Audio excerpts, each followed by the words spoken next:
Saudari-saudara yang terkasih di dalam Tuhan Yesus, marilah kita berdoa. Doa yang diajarkan oleh Tuhan Yesus sendiri.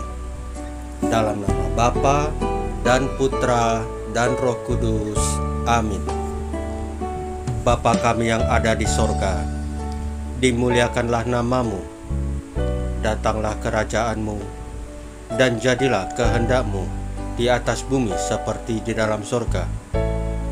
Berilah kami rejeki pada hari ini, dan ampunilah kesalahan kami, seperti kami pun mengampuni yang bersalah kepada kami. Dan janganlah masukkan kami ke dalam pencobaan, tetapi bebaskanlah kami dari yang jahat. Ya Roh Kudus, hadirlah saat ini untuk memimpin dan membimbing kami dalam membaca firman Tuhan Yesus dan merenungkannya, sehingga kami dapat mengerti maknanya dan dapat kami laksanakan dalam hidup kami sehari-hari di tengah masyarakat kami. Pembacaan Injil Lukas pasal 5 ayat 17 sampai dengan ayat 26. Arti orang lumpuh disembuhkan. Pada suatu hari, ketika Yesus mengajar, ada beberapa orang Farisi dan ahli Taurat duduk mendengarkannya. Mereka datang dari semua desa di Galilea dan Yudea dan dari Yerusalem. Kuasa Tuhan menyertai dia, sehingga ia dapat menyembuhkan orang sakit. Lalu datanglah beberapa orang mengusung seorang lumpuh di atas tempat tidur. Mereka berusaha membawa dia masuk dan meletakkannya di hadapan Yesus. Karena mereka tidak dapat membawanya masuk berhubung dengan banyaknya orang di situ, naiklah mereka ke atap rumah, lalu membongkar atap itu, dan menurunkan orang itu dengan tempat tidurnya ke tengah-tengah orang banyak, tepat di depan Yesus.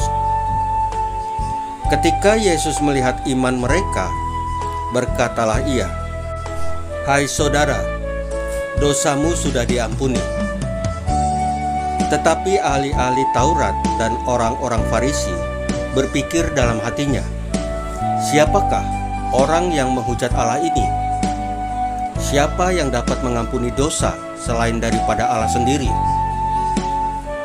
Akan tetapi Yesus mengetahui pikiran mereka, lalu berkata kepada mereka, "Apakah yang kamu pikirkan dalam hatimu? Manakah lebih mudah, mengatakan dosamu sudah diampuni, atau mengatakan bangunlah dan berjalanlah? Tetapi supaya kamu tahu bahwa di dunia ini Anak Manusia berkuasa mengampuni dosa," berkatalah ia kepada orang lumpuh itu, "Kepadamu kukatakan, bangunlah, angkatlah tempat tidurmu dan pulanglah ke rumahmu." Dan seketika itu juga bangunlah ia di depan mereka, lalu mengangkat tempat tidurnya dan pulang ke rumahnya sambil memuliakan Allah. Semua orang itu takjub, lalu memuliakan Allah, dan mereka sangat takut, katanya, "Hari ini kami telah menyaksikan hal-hal yang sangat mengherankan." Demikianlah sabda Tuhan. Terpujilah Kristus. Saudari-saudara yang terkasih di dalam Tuhan Yesus, ketika Yesus sedang mengajar di hadapan banyak orang, termasuk orang-orang Farisi, datanglah orang lumpuh yang digotong untuk minta disembuhkan. Bagi Yesus, peristiwa penyembuhan adalah peristiwa iman, di mana Bapa melalui dirinya telah mengampuni dosa orang itu, sehingga ia sembuh. Buah perjumpaan dengan Bapa di Bait Suci membuahkan keselamatan. Meski menimbulkan kegelisahan bagi banyak orang mengenai pengampunan dosa, Yesus ingin menunjukkan bahwa Bapa adalah Allah yang berbelas kasih dan selalu memberikan rahmat keselamatan.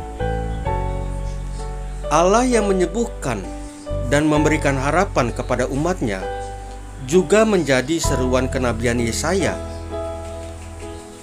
Yesaya menegaskan, jangan tawar hati, Allah akan datang untuk menyelamatkan yang buta, akan dicelikkan, yang lumpuh akan melompat. Seruan Yesaya ini dengan gamblang disempurnakan oleh Tuhan Yesus dalam peristiwa penyembuhan seorang lumpuh di Bait Allah.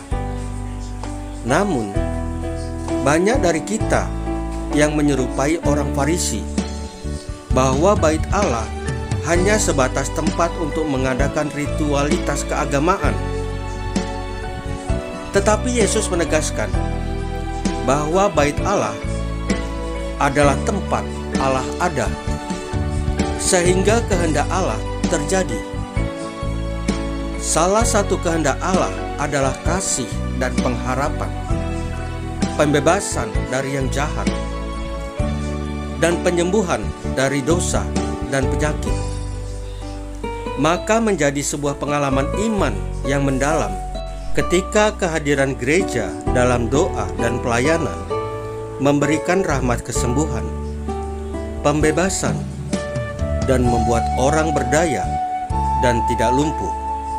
Saudari-saudara yang terkasih di dalam Tuhan Yesus, marilah kita berdoa. Ya Bapa yang berbelas kasih, ajarlah kami untuk senantiasa mewujudkan doa-doa kami dalam pelayanan dan perhatian demi keselamatan sesama.